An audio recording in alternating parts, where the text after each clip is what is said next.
Menteri Pertahanan Prabowo Subianto memaparkan analisanya terkait perang Rusia-Ukraina. Dari peristiwa perang tersebut, Prabowo Subianto menyoroti soal pertahanan udara Ukraina. Analisis Prabowo menyatakan militer Rusia lebih unggul dibandingkan dengan Ukraina, namun keunggulan tersebut tidak digunakan dengan maksimal.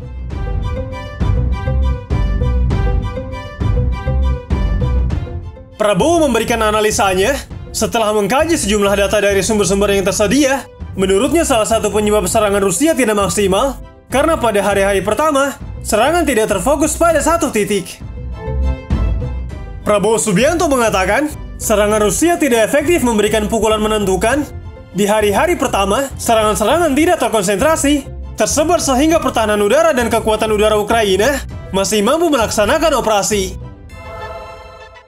Selain itu, Prabowo Subianto mengatakan, Rusia tidak mengintegrasikan sejumlah sumber daya militer yang ada dengan serangan fisik. Alhasil Rusia kesulitan dalam meredam pertahanan udara Ukraina. Prabowo juga menyebut Rusia seperti tidak punya rencana efektif untuk menghadapi teknologi pertahanan udara Ukraina.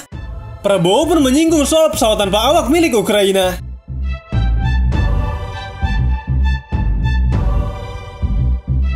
Prabowo Subianto menegaskan bahwa dia tidak pro terhadap salah satu negara.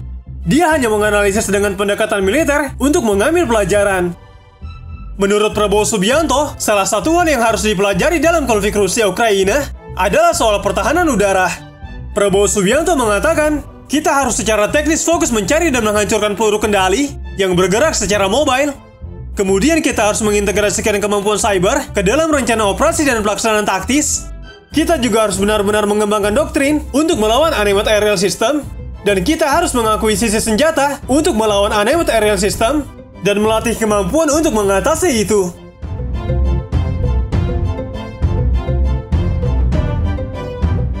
Banyak pembelajaran yang bisa diambil Indonesia dan masyarakat global dari invasi Rusia terhadap Ukraina. Bagi Indonesia, paling tidak ada 3 pembelajaran yang bisa dipetik dari perang Rusia-Ukraina ini. Pandangan itu disampaikan oleh Ketua DPP Partai Perindo, Bidang Pertahanan, Keamanan, dan Cyber, Susan Ningtyas. Susan Ningtyas mengatakan, terdapat 3 lesson learned atau pembelajaran dari perang Rusia-Ukraina bagi Indonesia. Yang pertama adalah, perang konvensional antar negara masih mungkin relevan terjadi, meskipun dikombinasikan dengan pendekatan proksi dan asimetris yang melibatkan non-state actor, seperti yang dilakukan Amerika Serikat terhadap Ukraina, atau yang dikenal sebagai perang hibrida. Yang kedua, Indonesia tidak boleh menjadi sekedar objek atau proksi dari kekuatan besar negara atau fakta pertahanan apapun di dunia. Indonesia harus menjadi subjek bebas aktif yang mendorong terciptanya stabilitas dan perdamaian dunia. Dan yang ketiga, Indonesia perlu secara konsisten membangun kapabilitas militer untuk mengantisipasi kemungkinan atau celah kemungkinan meletusnya konflik di Natuna Utara sebagai strategi pendadakan pertahanan. Ini mengingat kawasan Indo-Pasifik yang terus mengalami eskalasi dari berbagai kekuatan besar dunia, khususnya China dan aliansi NATO yang dipimpin oleh Amerika Serikat.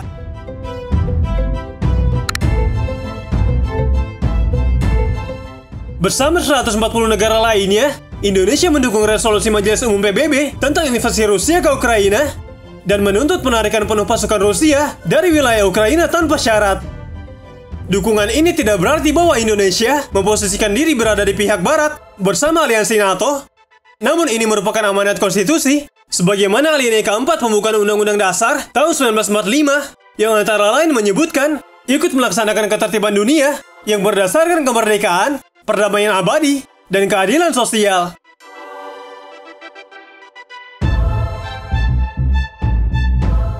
Sikap Indonesia selalu konsisten dalam penerapan hukum internasional serta piagam PBB untuk menghormati kedaulatan, kemerdekaan, dan integritas negara lain.